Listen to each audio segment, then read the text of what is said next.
Good evening Ananya. Good evening sir. আজকে তোমার একটা চাকরি হয়ে গেছে সৃজনের তরফ থেকে, সেখানটা দাঁড়িয়ে আজকে আমরা একটা সাকসেস স্টোরি শুট করার জন্য এসেছি তোমার সাথে। এবার তুমি আমাদের কাছে প্রথম এসেছিলে 23 তারিখে, এই মাসের নভেম্বর মাসের 23 তারিখে।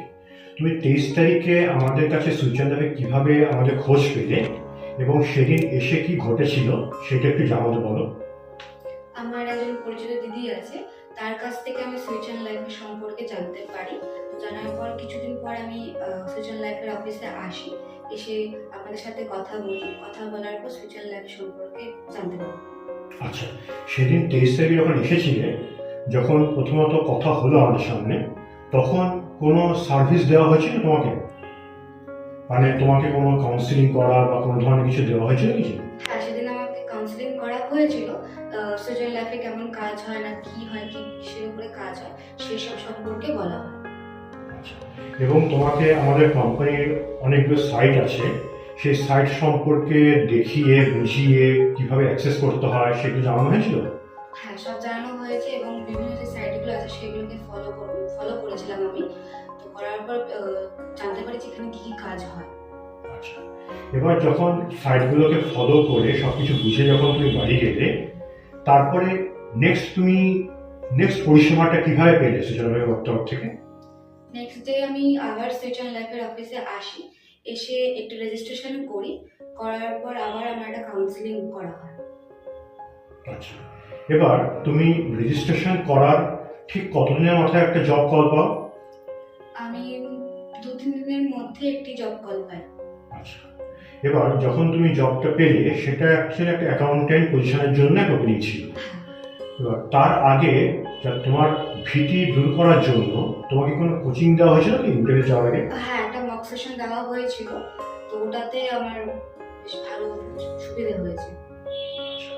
আচ্ছা, দুর্ভাগ্যবশত হয়তো তুমি সেদিন ক্র্যাক করতে পারোনি ইন্টারভিউটা, কিন্তু তোমার এটা মনে হয়েছিল যে তুমি যে সেশনটা অ্যাটেন্ড করে গিয়েছিলে তার তোমার কনফিডেন্স লেভেলটা হাই হয়ে গিয়েছিল, তাই না? আচ্ছা, সেবার অ্যাটেন্ড না করার পরে আবার তুমি কি পুনরায় পরিষেবা কিভাবে পেলে? আমি আপনাদের সাথে আবার কথা বলি, আবার যোগাযোগ করি। তো আপনারা আমাকে আবার একটি জব ভ্যাকেন্সির খোঁজ দেন। দেওয়ার পর আমাকে আবার একটি মক সেশন নেওয়া হয়। নেওয়ার পর আমি ইন্টারভিউ দিতে যাই। তো আজকে সেটা ইন্টারভিউটা ছিল।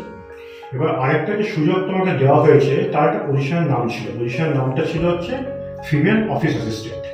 যেই অফিস অ্যাসিস্ট্যান্টের জন্য তোমাকে পাঠানো হয়েছিল, এবং তার জন্য কি ধরনের কোশ্চেন আসতে পারে, কি ধরনের কোশ্চেন মানে ধরবে এবং কম্পিউটার, সেগুলো তোমাকে ট্রেনিং দেওয়া হয়েছিল এবং তুমি সেটা কনফিডেন্টলি দিয়েছো। হ্যাঁ, দেওয়ার পরে ইন্টারভিউ দিয়ে আসার পরে নেক্সট তোমার কাছে কিভাবে খবর পৌঁছলো বা কি প্রতিক্রিয়া তুমি পেলে? ইন্টারভিউ দিয়ে আসার পর আপনাদের কাছ থেকেই আমি খবর পাই যে আমি সিলেকশন হয়েছে আমার। তো আবার আমি সুইজার লাইফের অফিসে আসি। আচ্ছা, আজকে তোমার ইন্টারভিউটা দেওয়ার পরে তোমার একটা মানে সাকসেসফুলি তুমি জয়েন করছো, তোমার সিলেকশন হয়ে গেছে। তুমি কামিং 2 ডিসেম্বর সোমবার দিন তুমি কোম্পানিতে জয়েন করছো। এবার তুমি একটু আমাদেরকে বলো, এই যে তুমি সুইচার লাইফে জয়েন করলে এবং তোমার এই যে জার্নি সাইকেলে তোমার একটা দুবার এবার ক্র্যাক করলে আর কি, এবং চাকরিও পেয়ে গেছো, এখনো অব্দি তোমার কোনো ইনভেস্টমেন্ট হয়েছে চাকরি পাওয়ার জন্য?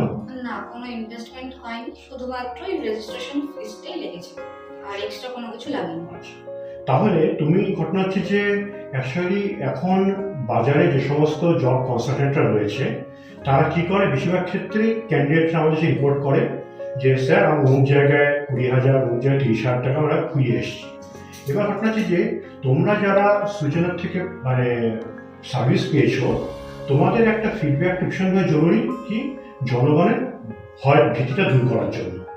তুমি সুইচার লাইফের তরফ থেকে তুমি আজ এখন মেম্বার আমাদের, তুমি এই যে তোমার জার্নি সাইকেলটা কমপ্লিট হলো, মেম্বারশিপ নেওয়ার থেকে তোমার একটা চাকরি, এবার এর মাঝখানে কোনো ভয়ের জায়গা বা অন্যরা যারা মেম্বারশিপ নিতে আসেনি বা যারা নিয়ে বসে আছে তাদের উদ্দেশ্যে কি কোনো তোমার বার্তা থাকবে যে তারা ভয় কেন পায় বা ভয় কেন হয়, তারা কেন ভয় দূর করে সুইচার লাইফে আসবে, সেই একটা বার্তা যদি একটু দাও সবার উদ্দেশ্যে।